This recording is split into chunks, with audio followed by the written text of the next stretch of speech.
Da Fresh Morning. Da Fresh Morning.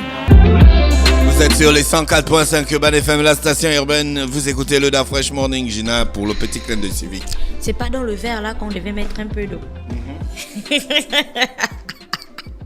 Alors, ce matin, ce matin, je vais vous parler d'un sujet. Je suis tombée sur un communiqué il n'y a pas très longtemps sur Internet. C'est le communiqué du Conseil national de l'eau et de l'électricité, donc le CN2E, qui disait donc que la Direction générale du Conseil national de l'eau et de l'électricité portait à la connaissance des usagers de l'éclairage public qu'ils sont désormais priés de saisir nos services en cas de constatation de lampadaires dysfonctionnels, lampadaires accidentés, feux tricolores hors service au sein de leurs circonscriptions respectives. Donc comment faire? Vous avez les numéros du CN2E, vous pouvez les appeler et puis vous signaler. Vous pouvez procéder au signalement instantané en cas d'accident routier détruisant nos installations citées. Donc, je parlais de lampadaires dysfonctionnels et de lampadaires accidentés ou des feux tricolores.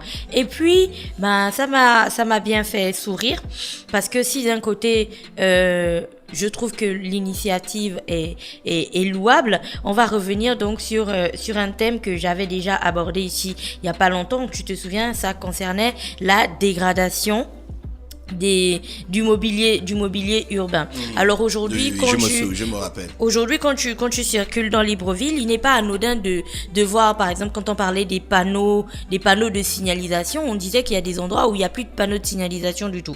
C'est pas que les panneaux n'ont jamais été placés, c'est qu'en fait, on se demande souvent qui a la magnifique idée de tamponner ces panneaux de signalisation. Donc en gros, tout le monde tamponne les panneaux, ensuite il roule dessus jusqu'à ce que le panneau disparaisse carrément au sol, il est aplati comme ça, on dirait une crêpe. Et ça, c'est sans parler des glissières de sécurité.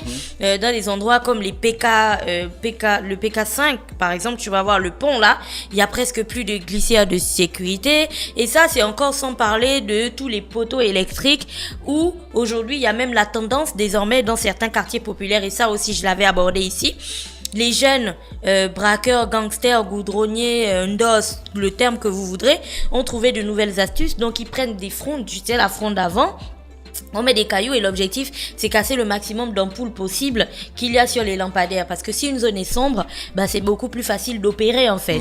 Donc, pour toutes ces affaires-là, et à côté de ça, tu as aussi des jeunes qui ont développé d'autres systèmes dans les quartiers. Tu as des zones où le goudron en réalité ne devrait avoir aucun souci. Et puis du jour au lendemain, vous vous levez et vous retrouvez de gros trous au milieu de la route. Parce que vers 3h, 4h du matin, ils prendraient des pioches et puis ils creuseraient des trous, parce qu'on se dit, la logique est simple, si à cet endroit des véhicules ralentissent, ça crée un embouteillage donc dans le quartier, et du coup c'est beaucoup plus facile de procéder au vol à la tire, d'ouvrir les portières et tout ça, faire ce qu'on appelle dans les quartiers le open tayam. Donc voici beaucoup d'exemples en fait de destruction du mobilier urbain ou de destruction du mobilier urbain qui sont mis à jour à Libreville, et on sait très bien que ça se passe comme ça. Mais aujourd'hui on avait envie de parler de la destruction de ce mobilier urbain qui est issu ou qui découle des accidents de la circulation. Parce qu'aujourd'hui, je me posais une question. Dans le cas où Dafresh et moi, nous sommes impliqués dans un accident, donc disons que je cogne la voiture de Dafresh parce que j'étais ivre et que j'ai fait un excès de vitesse et ainsi de suite. Donc, je cogne la voiture de Dafresh et je finis ma route en entraînant un lampadaire ou deux lampadaires, si vous voulez. Comment est-ce que ça va se passer? Je me posais la question, Je vais bien sûr prendre en charge les réparations de la voiture de Dafresh parce que la faute de l'accident m'incombe à moi. Mais qu'en sera-t-il concrètement de la réparation de tous les lampadaires que j'aurais démontés? La plupart du temps, qu'est-ce que les gens font? Même quand il n'y a pas de véhicules impliqués dans un accident, tu sais, parfois la nuit, au sortir des boîtes de nuit et tout vers 3h, 4h du matin, quand les gens font des accidents sur la voie, qu'est-ce qu'ils font? Ils appellent vite leurs amis et autres et puis ils tirent les voitures la nuit, mais en cachette. Bon, je dis en cachette, il y a toujours quelqu'un qui voit. Mais je veux dire que quand le commun des mortels, la grande partie de la population se réveille, on voit bien qu'il y a eu un accident, on voit bien des éclats de verre, mais on ne voit plus le véhicule. Et là revient donc la question de la responsabilité. Qui prend en charge la réparation de ces infrastructures publiques qui sont détruites par des personnes qui en réalité ils n'avaient pas fait attention, ou parfois ils l'ont fait de manière voilà, c'est un accident, mais ils auraient pu l'éviter. Aujourd'hui donc c'est très important que l'on revienne à cette question là et qu'on commence à véritablement travailler là-dessus. Je pense qu'il y a quelques mois, il y avait une rencontre entre le commandant en chef des forces de police nationale et la Fédération gabonaise des sociétés d'assurance. C'était en mai 2010. Oui, on est toujours en mai?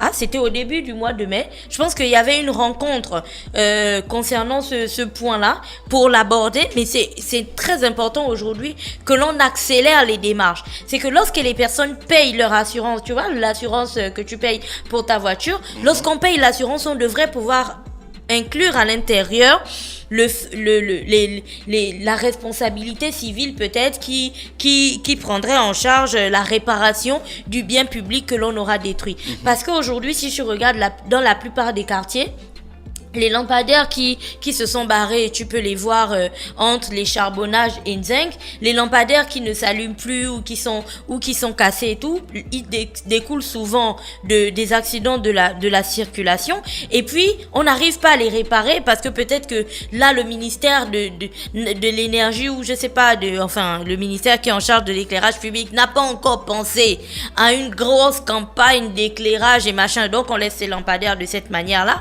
Et c'est peut-être aussi de l'argent jeté par la fenêtre, parce qu'il faut aujourd'hui que l'on fasse payer les personnes qui sont responsables de la destruction du mobilier urbain public. Peut-être que ça va faire en sorte que les gens prennent conscience de l'importance que cela représente. Les bancs publics par exemple, ou les abribus, les jolis abribus que JC Déco avait posés. Il y a tellement de choses en fait qui sont détruites aujourd'hui dans notre ville qu'il est important de répartir les responsabilités, surtout de faire payer les coupables. Quand je dis payer, c'est en fait réparer, pas les, voilà. Donc, de faire payer les coupables. À côté de ça, comme je le disais, là on parlait des accidents, mais il y a un autre pan aussi, déjà, de la destruction des biens publics qu'il va falloir prendre en compte. Comme je vous le disais, dans les quartiers, c'est un véritable business. Alors, on prend des frondes et des cailloux pour détruire les ampoules des lampadaires. On prend des pioches pour dégrader la route, pour que les véhicules ralentissent à cet endroit. Du coup, on peut les voler de manière très simple. Il y a une liste, mais incroyable, de choses que l'on fait pour détruire en fait le patrimoine le patrimoine urbain public. Et puis on se dit que voilà, du moment que ça nous profite, mais toutes ces personnes là aussi au fur et à mesure doivent pouvoir payer. C'est que si moi je suis chez moi et que au milieu de la nuit vers 3h 4h du matin, je vois comment mon voisin est en train de donner des coups de pioche sur le goudron et tout ça à la chaussée, parce que peut-être qu'il a des intentions malsaines, je devrais pouvoir le dénoncer quelque part et il devrait pouvoir être poursuivi pour ça. Si aujourd'hui on commence à faire ça, je pense que les gens auront beaucoup plus de respect vis-à-vis de ce qu'on appelle le mobilier urbain et le bien public. Parce que je suis bien d'accord avec vous, je vous entends d'ici. Oui, tout ce qu'il y a, les feux qui ne fonctionnent plus, ainsi de suite, c'est pas aussi du fait des accidents et tout. Parfois, c'est le manque d'entretien. Oui, on reviendra bien sûr sur cette question-là une autre fois, où on tapera très fort sur le Conseil national de l'eau et de l'électricité. Par exemple, si tu vois le feu des AKB, il n'y a plus de feu vert.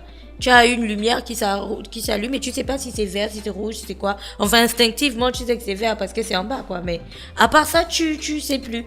Et ça fait des mois et des mois que c'est comme ça.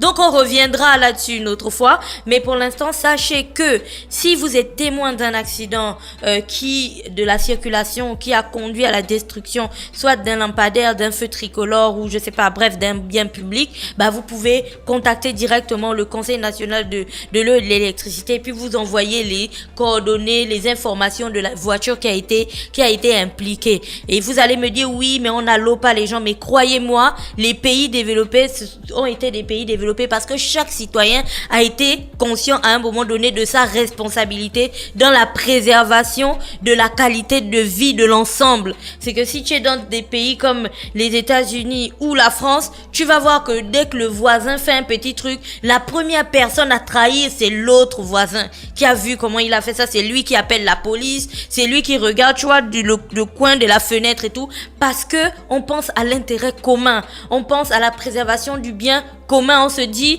que s'il dégrade le lampadaire, c'est tout le quartier qui marche dans le noir. Donc faut pas voir ça du style ouais mais ça c'est leur histoire. Non, c'est pas leur histoire, c'est notre histoire à tous. Donc si vous assistez à ce genre de faits, dénoncez-les. C'est aussi simple que ça. Voilà. Merci Gina qui est avec nous ce matin sur les 104.5 pour une très belle petite rubrique comme on aime le faire. Rappelez donc que vous pouvez envoyer vos big up au 05 05 10 45 si vous êtes connecté sur notre émission. Restez donc à l'écoute des programmes d'Urban FM. On se retrouve juste derrière. Da Fresh Morning.